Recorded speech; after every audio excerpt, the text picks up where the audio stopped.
الحمدللہ آج قرآن class number 318 میں ہم انشاءاللہ تعالی 24 مارچ 2019 کو سنڈے کے دن سورۃ المنافقون اور سورۃ التغابن انشاءاللہ تعالی کور کریں گے۔ یہ دونوں بھی مدنی صورتیں ہیں اور آپس میں جوڑے کی شکل میں یہ سورہ المنافقون میں نفاق کی بیماری اور اس کا سلوشن دیا گیا ہے، یعنی منافقت کیا ہوتی ہے اور اس بیماری کے سمٹمز کیا ہیں اور اس کا علاج کیا ہے۔ اور سورہ التغابن کے اندر ایمان، کون سا ایمان اللہ تعالیٰ کو ایکسیپٹیبل ہے، اس کے حوالے سے ڈیٹیل ڈسکشن ہے۔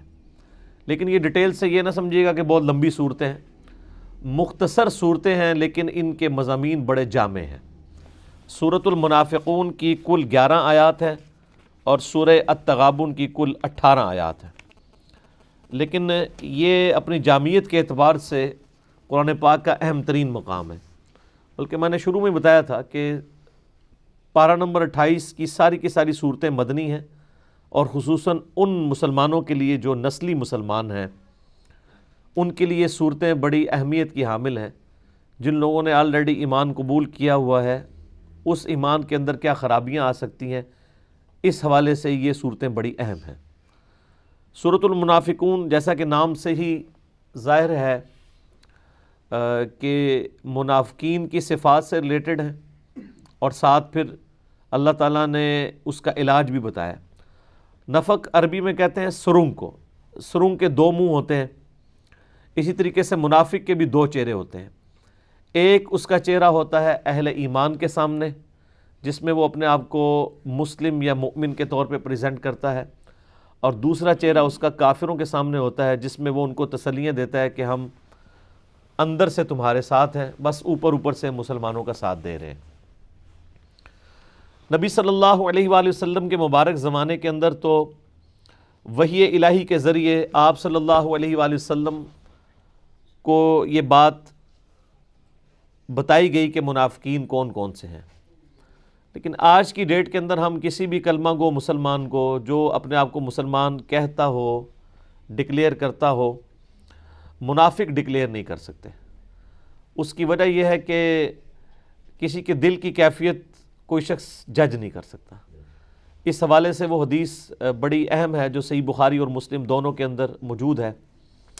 سیدنا اسامہ ابن زید رضی اللہ تعالیٰ عنہ ایک جنگ کے دوران ایک کافر کے ساتھ مڈ بھیڑ ہوتی ہے، اس دوران جب وہ کافر دیکھتا ہے کہ وہ ان کی تلوار کے نیچے آیا تو وہ کلمہ پڑھ دیتا ہے۔ حضرت اسامہ اس کے باوجود اس کو قتل کر دیتے ہیں۔ نبی صلی اللہ علیہ وآلہ وسلم کی خدمت میں یہ مقدمہ پیش ہوتا ہے تو آپ صلی اللہ علیہ وآلہ وسلم سیدنا اسامہ سے فرماتے ہیں کہ تم نے یہ عمل کیوں کیا جب اس نے کلمہ پڑھ لیا تھا؟ تو عرض کرتے ہیں یا رسول اللہ اس نے ڈر کے پڑھا تھا۔ تو آپ نے فرمایا کیا تو نے اس کا دل چیر کے دیکھ لیا تھا کہ اس نے ڈر کے پڑھا ہے یا کنوکشن کے ساتھ پڑھا ہے؟ پھر آپ علیہ السلام مسلسل تکرار کرتے رہے، اسامہ تو اس وقت کیا کرے گا جب وہ اللہ کی بارگاہ میں قیامت کے دن کلمہ پڑھتا ہوا کھڑا ہو جائے گا؟ اسامہ تو کیا کرے گا، اسامہ تو کیا کرے گا؟ یہ جملے آپ نے اتنی دفعہ ریپیٹ کیے کہ وہ حضرت اسامہ کہتے ہیں میں دل میں خواہش کر رہا تھا کاش حضور خاموش ہو جائیں۔ اور یہاں آپ دیکھ لیں کہ کلمہ گو اہل قبلہ کو مسلمان ہی کفر و شرک کے فتوے اور گستاخ رسول کے لگا کے اسلام سے باہر نکالتے ہیں۔ تو صرف کلمے کا اتنا احترام ہے۔ تو آج کے اس زمانے میں ہم کسی کو منافق کہہ نہیں سکتے، کیونکہ ہمیں وحی الہی سے تو پتہ ہی نہیں ہے۔ جو کلمہ پڑھ رہے ہیں ہمارے نزدیک مسلمان ہیں۔ اس زمانے کے اندر یہ تھا کہ وحی کا سلسلہ جاری تھا، آپ علیہ السلام کو منافقین کے نام بھی بتائے گئے۔ حذیفہ ابن یمان کے بارے میں صحیح بخاری میں آتا ہے وہ رضا رسول تھے صلی اللہ علیہ وآلہ وسلم، ان کو آپ صلی اللہ علیہ وآلہ وسلم نے غزوہ تبوک سے واپسی پہ منافقین کے نام بتائے تھے جنہوں نے آپ علیہ السلام کے اوپر قاتلانہ حملہ کیا تھا۔ لیکن ساتھ یہ بھی فرمایا کہ اس کو اب ڈسکلوز نہیں کرنا، یہ میرا راز ہے۔ تو ظاہر ہے وہ امت تک اس طریقے سے ٹرانسفر پھر نہیں ہو سکا، نہ اس کی ضرورت تھی۔ تو آج تو جو بھی کلمہ گو ہے وہ چاہے کتنا بھی اعمال کے اندر یعنی اس کے اندر خرابیاں پائی جاتی ہیں، جب تک وہ خود کفر بوا نہ کر دے، کفر کا اعلان نہ کر دے، نہ تو اس کی تکفیر ہو سکتی ہے، اور منافقت تو ہم ویسے کہہ ہی نہیں سکتے، کیونکہ جب وہ اسلام کا دعویٰ کر رہا ہے تو منافق کہاں سے ہوا؟ تو منافق کی اس میں سمٹمز بتائی جائیں گی۔ نبی علیہ السلام کے مبارک زمانے میں وہ یہودی خصوصاً جو یعنی مسلمانوں کی اس طاقت کا سامنا نہیں کر پائے اور دل سے مسلمانوں کے ساتھ رہنا بھی نہیں چاہتے تھے، تو انہوں نے اوپر سے کلمہ پڑھ لیا تاکہ مسلمانوں کی تلواروں کے نیچے وہ نہ آئیں، اور مسلمانوں کی جو یعنی جنگوں میں فتوحات ہیں، مال غنیمت ہے، اس سے وہ بھی نفع اٹھاتے رہے، یعنی وہ ایک ٹکٹ میں دو مزے کرتے رہے، اور کافروں کے ساتھ دوستی بنا کے رکھی کہ کل کو مسلمان مغلوب ہوئے تو ہم کہیں گے کافروں سے کہ ہم تو آپ پہلے ہی آپ کے ساتھ تھے۔ یہ انسان کے اندر اس صورت میں مرض پیدا ہوتا ہے جب انسان میں کنوکشن نہ ہو ایمان کے اعتبار سے، دنیا کی محبت کا غلبہ ہو، یا ایمان تو بظاہر قبول کر لے لیکن بزدل ہو۔ بزدل آدمی ہمیشہ منافق ہوتا ہے، دلیر آدمی جو ہے نا یا مسلمان ہوتا ہے یا کافر ہوتا ہے۔ اس لیے آپ دیکھ لیں کہ مکے کے اندر کوئی منافق نہیں تھا، وہ اتنے دلیر لوگ تھے کہ غزوہ بدر میں انہوں نے آ کے اپنی جانیں بھی دی ہیں اپنے اس غلط مذہب کی خاطر۔ لیکن یہاں پہ آپ دیکھ لیں کہ یہ ایون کئی غزوات میں آپ علیہ السلام کے ساتھ شریک بھی ہوتے تھے منافقین، لیکن وہ اسلام قبول نہیں کیا ہوتا۔ ان میں سے بعض ایسے منافق بھی تھے جنہوں نے انیشلی بڑی کنوکشن کے ساتھ اسلام قبول کر لیا تھا، یعنی ان کی نیت نہیں تھی منافق بننے کی، لیکن ظاہر ہے کہ یہ اسلام کے اوپر چلنا کوئی خالہ جی کا کار تو نہیں نا جناب، یہ تو بڑی تکلیفیں اٹھانی پڑتی ہیں۔ آج اتنی اٹھانی پڑتی ہیں، اس زمانے میں کتنی تکلیف اٹھانی پڑتی ہوں گی۔ تو پھر آہستہ آہستہ ان کے اندر منافقت جو ہے وہ آنا شروع ہوگی۔ تو منافقت کی پہلی نشانی یہ ہے کہ جب کبھی بھی مشکل وقت آئے گا نا، اور اس میں لیڈر کی طرف سے ڈیمانڈ کی جائے گی کہ اب میرے ساتھ کھڑے ہو قتال کے لیے، جنگ کرنے کے لیے، تو جو بہت یعنی کمزور ایمان والا ہوگا یا منافق ہوگا، اس کی کوشش ہوگی کہ کوئی بہانہ کر دے۔ جینون بہانہ بھی کر سکتا ہے، جھوٹا بھی۔ جینون بہانہ ہوگا تو ظاہر ہے آپ کہیں گے کمزوری ایمان کا شکار ہے، جھوٹا بہانہ ہے تو ظاہر ہے کہ وہ تو پھر منافق ہے۔ اور جب بار بار انسان جھوٹے بہانے کرنا شروع کر دے تو پھر باقی لوگوں کو تو پتہ چل جاتا ہے کہ یہ تو بہانے کر رہا ہے، پھر باقی لوگوں کو یقین دلانے کے لیے پھر وہ جھوٹی قسمیں بھی کھاتا ہے۔ یہ دوسری سٹیج کی منافقت ہے۔ اور پھر ایک آخری سٹیج ہے جس کے بعد پوائنٹ آف نو ریٹرن ہے، جسے کہتے ہیں نا کینسر بھی آخری سٹیج پہ پہنچ گیا۔ وہ یہ ہے کہ جھوٹی قسمیں بھی جب کھا کے اس سے بھی معاملہ ہو جائے تو پھر انسان کو ظاہر اندر سے ضمیر تو ملامت کرتا ہے، تو پھر اس شخصیت کے خلاف دل کے اندر دشمنی پیدا ہو جاتی ہے، جس کی وجہ سے انسان اس آزمائش سے گزر رہا ہوتا ہے، یعنی نبی صلی اللہ علیہ وآلہ وسلم۔ پھر وہ دشمنی پہ اتر آتا ہے کہ نہ یہ آتا اور نہ ہمیں اس امتحان سے گزرنا پڑتا۔ ظاہر ہے منافق کو نمازیں بھی پڑھنا پڑتی تھیں جناب، یہ تو ہم پاکستانی ہیں کہ وہ نماز نہ پڑھ کے بھی پاکستان کے شناختی کارڈ میں مسلمان ہی ہیں۔ صحیح مسلم کے اندر آتا ہے، عبداللہ ابن مسعود رضی اللہ تعالیٰ عنہ کہتے ہیں کہ نبی علیہ السلام کے زمانے میں اگر کوئی مریض بھی ہوتا اور 2 بندوں کے سہارے وہ مسجد میں آ سکتا ہوتا تو وہ 2 بندوں کا سہارا لے کے مسجد میں آیا کرتا تھا، کہیں اسے منافق نہ شمار کر لیا جائے نماز پڑھنے کے لیے۔ آج تو مسلمان نماز پڑھنے کے لیے تیار نہیں ہے، تو اس وقت منافق بھی 5 وقت کی نماز پڑھتے تھے، کیونکہ اس زمانے میں نماز نہ پڑھنے کا مطلب کیا ہوتا تھا؟ کفر یا منافقت۔ آج کل تو سارے کام چل جاتے ہیں۔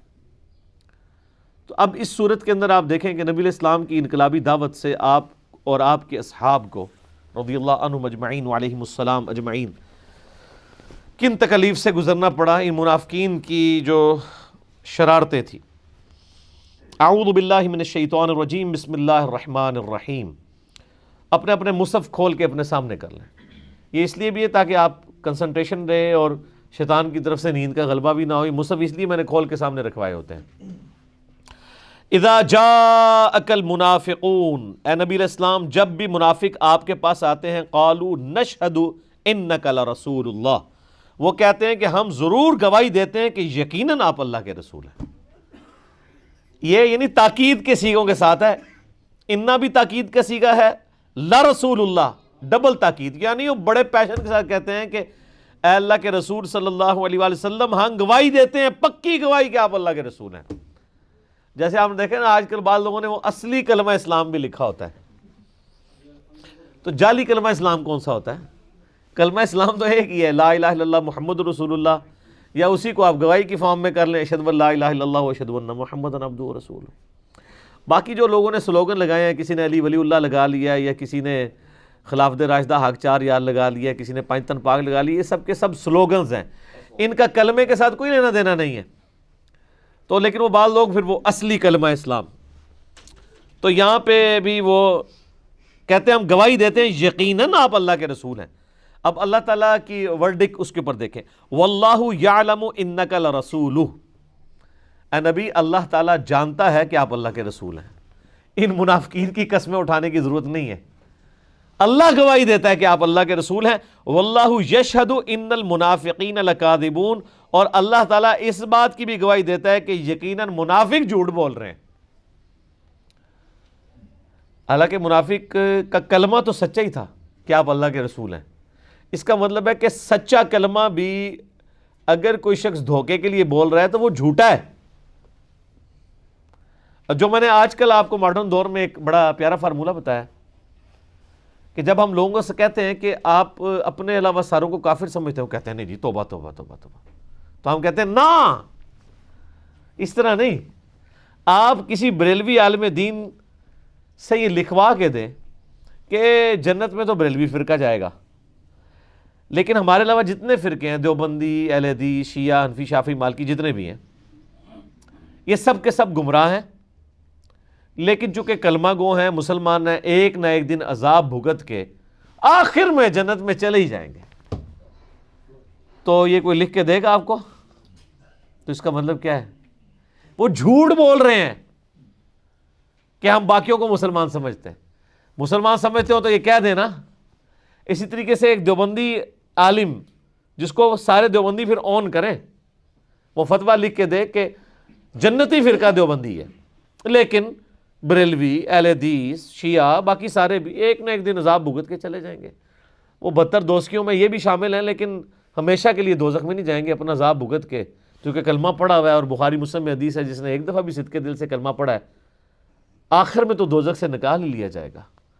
تو یہ بھی بیچارے چلے ہی جائیں گے، لکھ کے دینے کے لیے تیار نہیں ہوں گے۔ اس کا مطلب وہ کلمہ جو بول رہے ہیں نا، دل سے وہ بات نہیں کر رہے۔ یہاں پہ بھی اللہ تعالیٰ فرما رہا ہے کہ اللہ گواہی دیتا ہے کہ آپ اللہ کے رسول ہیں، اور اللہ یہ بھی گواہی دیتا ہے کہ منافقین جھوٹ بول رہے ہیں۔ حالانکہ منافقین جھوٹ تو نہیں بول رہے تھے، ان کا کلمہ سچا تھا، سٹیٹمنٹ سچی تھی، لیکن دل میں نفاق تھا، وہ دل میں وہ عقیدہ رکھتے ہی نہیں تھے، حالانکہ وہ پورے پیشن کے ساتھ کہہ رہے تھے کہ بے شک آپ اللہ کے رسول ہیں۔ اور اللہ تعالیٰ فرما رہا ہے کہ میں بھی کہتا ہوں کہ یہ نبی علیہ السلام اللہ کے رسول ہیں، لیکن اللہ تعالیٰ اس کی گواہی دیتا ہے کہ یہ جھوٹ بول رہے ہیں۔ جھوٹ، یہ جملہ جھوٹا نہیں ہے کہ آپ اللہ کے رسول ہیں، بلکہ ان کا بولنا جھوٹ ہے۔ اتخذوا ایمانہم جنہ، انہوں نے اپنی قسموں کو اپنی ڈھال بنایا ہوا ہے۔ یعنی جب کبھی ظاہر ہے کامل ایمان مومنین کو پتہ لگ جاتا ہے، آج پتہ لگ جاتا ہے، سر مجھے پتہ چل جاتا ہے جو بندہ درس میں نہیں آ رہا ہوتا کہ یہ بہانہ کر رہا ہے یا واقعی اس کو جنرل پرابلم ہے، ٹھیک ہے، تو اس زمانے میں نہیں پتہ چلتا ہوگا، اس وقت تو روزانہ ہی تقاضے آتے تھے، تو وہ پتہ چل جاتا تھا۔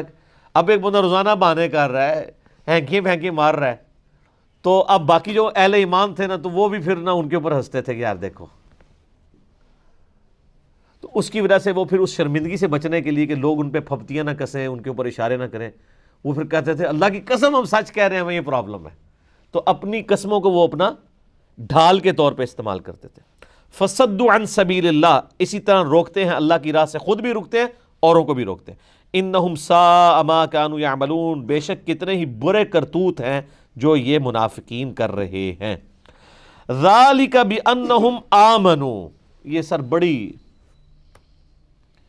الارمنگ آیت ہے، یہ اس لیے کہ یہ ایمان تو لے آئے تھے، ثم کفروا، لیکن پھر کفر کر گئے۔ فَطُبِعَ عَلَىٰ قُلُوبِهِمْ فَهُمْ لَا يَفْقَهُونَ، پھر اللہ تعالیٰ نے ان کے اوپر مہر لگا دی، اب ان کو کوئی بات سمجھ ہی نہیں آتی۔